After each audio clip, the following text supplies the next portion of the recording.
श्री कृष्ण कहते हैं कि किसी भी तरह रिश्तों को बेहतर बनाने की सलाह आपकी अपनी समझ से ज्यादा बेहतर कोई सलाह नहीं हो सकती।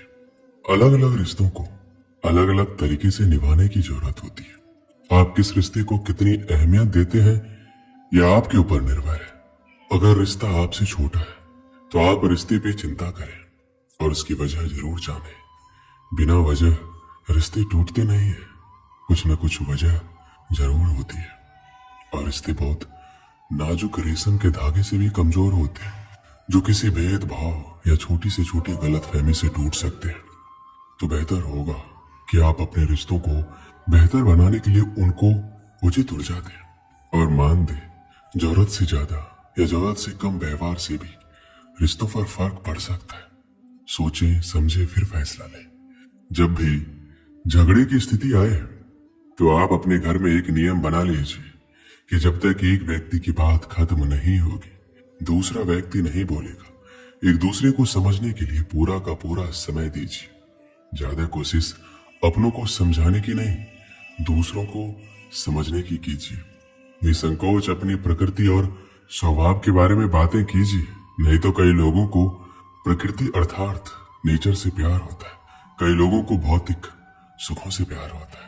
दोनों में तालमेल बैठना बहुत मुश्किल काम है। धैर्य और एक दूसरे को समझना ये हल है। इस संसार में हर लड़ाई का जन्म विचारों से ही होता है और विचार इतने महत्वपूर्ण नहीं होते। इंसान लड़ाई करे इस बात को आप चित्त में बसा दीजिए। इसलिए ये अहंकारी और मूर्खों का है जो विचारों के लिए लड़ते हैं। इसमें ध्यान से अपना जीवन व्यतीत कीजिए। श्री कृष्ण कहते हैं समाज में हर व्यक्ति का किसी न किसी के साथ कोई न कोई रिश्ता होता है। प्रत्येक रिश्ते की अपनी एक गरिमा होती है जिसको निभाना जरूरी होता है। समस्या वहां आ जाती है जब हम उस रिश्ते की गरिमा पार कर सभी रिश्तों को भूल अपने स्वार्थ के लिए सोचते हैं। पति पत्नी के रिश्ते कांच की तरह होते हैं, टूट जाए तो चुभते हैं। इन्हें टूटने में एक पल और बनाने में बरसों लग जाते हैं। रिश्ते को बेहतर बनाने के तरीके, कोई रूठे तो उसे मनाना सीखो। रिश्ते तो मिलते हैं नसीब से, बस उन्हें खूबसूरती से निभाना सीखो। ऐसे में आज हम आपको रिश्तों को बेहतर बनाने के तरीके बताएंगे जिससे आप अपने रिश्ते में हमेशा नयापन बरकरार रख सकेंगे। रिश्ते में सबसे बड़ी चीज है भरोसा। एक दूसरे पर भरोसा करना रिश्ते का पहला कदम होता है। एक दूसरे की अहमियत को पहचानना। अक्सर ऐसा होता है कि हम झूठे स्वाभिमान के चलते अपने साथी की अपनी जिंदगी में अहमियत को स्वीकारते ही नहीं है। हम उससे भरोसे की उम्मीद तो करते हैं मगर उस पर भरोसा नहीं करते। अगर गौर करेंगे तो पाएंगे कि हम अपने ज्यादातर रिश्तों में सिर्फ इसी कमी के चलते फासले बना लेते। ये कदम इतना मुश्किल भी नहीं होता। जरा सा भरोसा एक दूसरे पर कीजिए तो सही। यकीन मानिए बदले में भरोसा, सहारा, प्यार और साथ सब कुछ आपको मिलेगा। रिश्तों को बनाने के लिए आपको अपने खास लोगों के साथ बातचीत, हालचाल लेते रहना चाहिए। कभी कभी बिना काम का भी फोन उठाकर यूं ही मौसम की खबर ले लेना चाहिए। मतलब जो वाकई में खास है उनको समय दीजिए। ज्यादातर लोग आपसे आपकी स्नेहपूर्ण और ख्याल रखने को हमेशा के लिए याद करते हैं। इसलिए छोटे छोटे तरीकों से भी पूछते रहे कि हाँ जी आप आज कैसे हैं। अक्सर लोग समय के साथ बदल जाने का आरोप लगाया करते, इसलिए उनको अपनापन महसूस कर पाए। गलतियां करना और उनसे सबक सीखते रहना सबसे जरूरी है। सामने वाले के आत्म सम्मान को कभी ठेस ना पहुंचाकर आप उनका प्रेम और विश्वास दोनों हासिल कर सकते।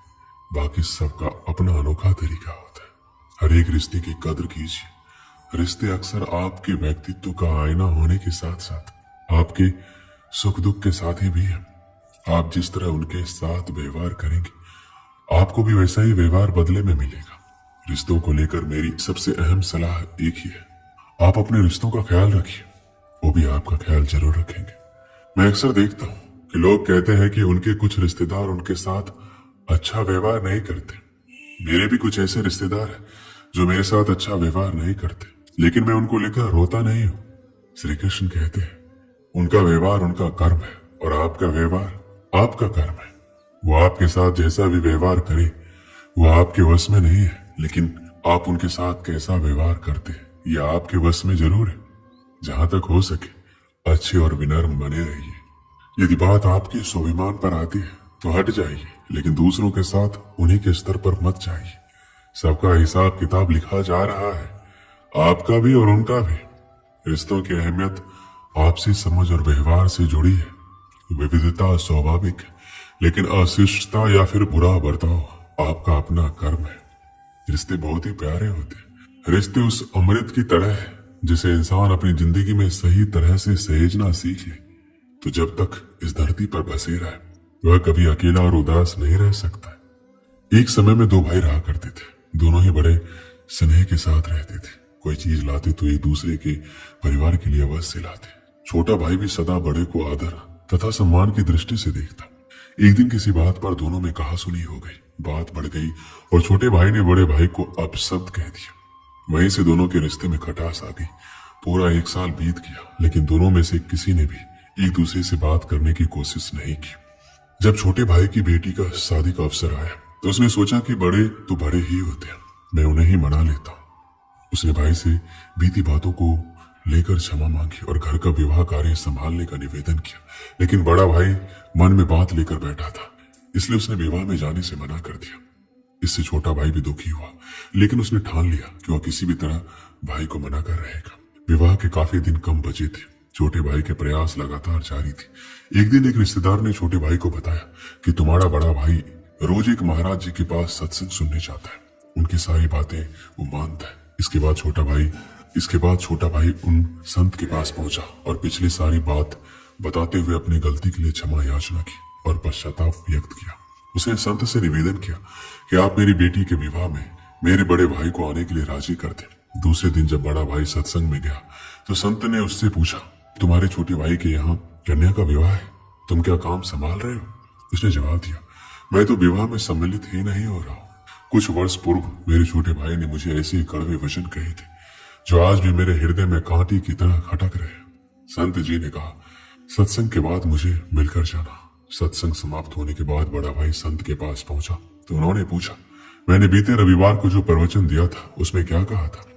काफी देर सोचने के बाद हाथ जोड़कर बोला, माफी चाहता हूँ, मुझे कुछ याद नहीं आ रहा। संत ने कहा, देखो मेरी बताई हुई अच्छी बातें तो तुम्हें 8 दिन भी याद नहीं रही, और छोटे भाई के कड़वे बोल जो 1 वर्ष पहले कहे गए थे वो तुम्हें अभी तक हृदय में चुभ रहे हैं। जब तुम अच्छी बातों को याद नहीं रख सकते तब उन्हें जीवन में कैसे उतारोगे? अगर जीवन नहीं सुधारा तब सत्संग में आने का लाभ ही क्या रहा? इसलिए यहां मत आया करो। ये सुनकर बड़े भाई की आंखें खुली। उसने आत्मचिंतन कर स्वीकार कर लिया कि वास्तव में हम सब कड़वे शब्दों को दिल में बसाकर गांठ बांध लेते हैं। जीवन भर उसे सोचकर अपने मन में दूसरों के प्रति नफरत बढ़ाते जाते, लेकिन बात करके उसे सुलझाने का प्रयास नहीं करते, क्योंकि हमारा अहंकार हम पर हावी होता है। इसके बाद बड़े भाई ने संत से भूल की क्षमा मांगी और अपने भाई को माफ कर दिया। इसलिए हमेशा सभी से स्नेह करते रहे और कोई भी समस्या हो उसे आप बात कर सुलझाने का प्रयास करें।